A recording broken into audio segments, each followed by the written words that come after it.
Hi friends, welcome to my channel wonderful moms.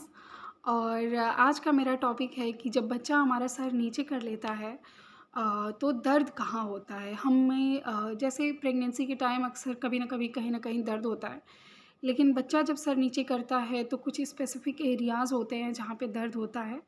तो आज हम लोग इसी टॉपिक के बारे में बात करेंगे कि जब बच्चा सर नीचे कर लेता है तो दर्द कहाँ होता है।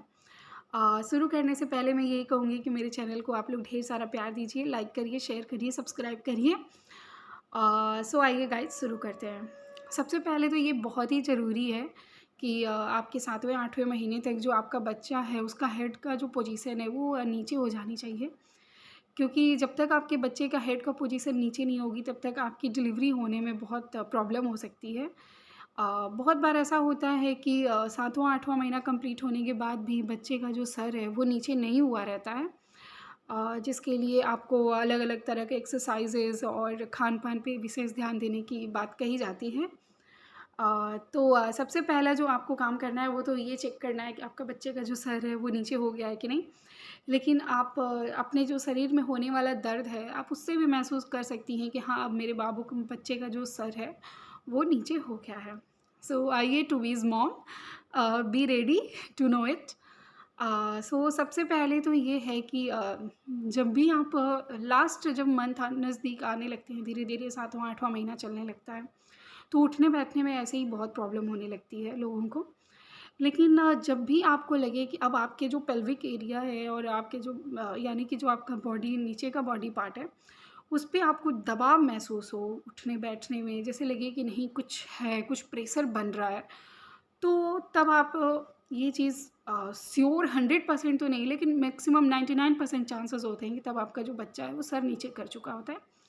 क्योंकि जब बच्चा आपका सर नीचे कर चुका होगा तो पेल्विक एरिया पे बहुत जो प्राइवेट पार्ट होता है उस पे बहुत ज़्यादा ज़ोर पड़ता है। वो चीज़ें महसूस होती हैं, जैसे भारी-भारी सा लगेगा काफ़ी। और दूसरा जो है वो है बच्चे की किक।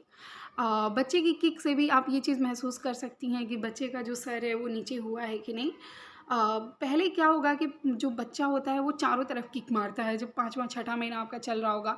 लेकिन आप 7वें-8वें महीने से ये महसूस करेंगे कि बच्चा जो है वो चारों तरफ ना घूम के कुछ स्पेसिफ़िक जगह ही किक करता हो। ख़ास तौर से जो पेट का जो ऊपरी हिस्सा है उधर, या दाएँ या बाएँ तरफ, या फिर सीधे ऊपर की तरफ ज़्यादा आपको ज़ोर से लात मारना महसूस होगा आपको बच्चे का। तो ये दूसरा इशारा होता है कि बच्चा जो है वो किक जो वहाँ मार रहा है, तो इसका मतलब है कि उसका सर नीचे हो चुका है और पैर वो ज़्यादा ऊपर है उसका, जिसकी वज़ह से वो किक जो है वहीं मार रहा है। तीसरा जो चीज़ है वो बच्चा आप चारों तरफ आपको घूमता हुआ नहीं दिखाई देगा। एक तो ये होता है कि बच्चे का जो वज़न होता है वो ज़्यादा बढ़ चुका होता है, इसकी वज़ह से बच्चा पहले की तरह फ्लोट नहीं कर पाता है। अ, होता ये है कि जब बच्चा ज़्यादा फ्लोट पहले की तरह नहीं कर पाता है और जब उसका सर नीचे हो जाता है तो वो बहुत कम घूम पाएगा, बहुत कम मूविंग उसकी होगी। मूविंग तो होगी उसकी, लेकिन उतना नहीं होगी जितना कि पहले आपको कभी इधर, कभी दाहिने, कभी बाएँ ऐसे महसूस होती होगी, ऐसे महसूस नहीं होगी। उससे अलग तरीके से आपको महसूस होगी। तो गाइज़ ये था जिसकी वज़ह से आपको पता चलेगा कि नहीं, आप जो बेबी है उसका जो हेड है वो नीचे हो चुका है। और सबसे इम्पॉर्टेंट चीज़ है वो होती है बैक में पेन। बहुत बार होता है कि आपको निचले हिस्से में दर्द के साथ-साथ बैक पेन बहुत होने लगता है जब बच्चे का सर नीचे हो जाता है तो। हालाँकि लास्ट मंथ आते-आते ये बहुत ही कॉमन चीज़ है, लेकिन फिर भी इसमें से ये एक लक्षण प्रोमिनेंट है, यानी कि प्रमुख लक्षण है ये बैक पेन होना, कमर दर्द, कमर के निचले हिस्से में थोड़ा-सा, कमर से थोड़ा-सा नीचे दर्द आपको महसूस होगा, जिससे कि आप ये जान पाएँगे कि हाँ, आपके बच्चे का सर अब नीचे हो गया है और आपकी जो डिलीवरी का टाइम है वो अब धीरे-धीरे नज़दीक आ रहा है। So to be mommies, keep touch with me and like, share and subscribe my video, and keep loving me please.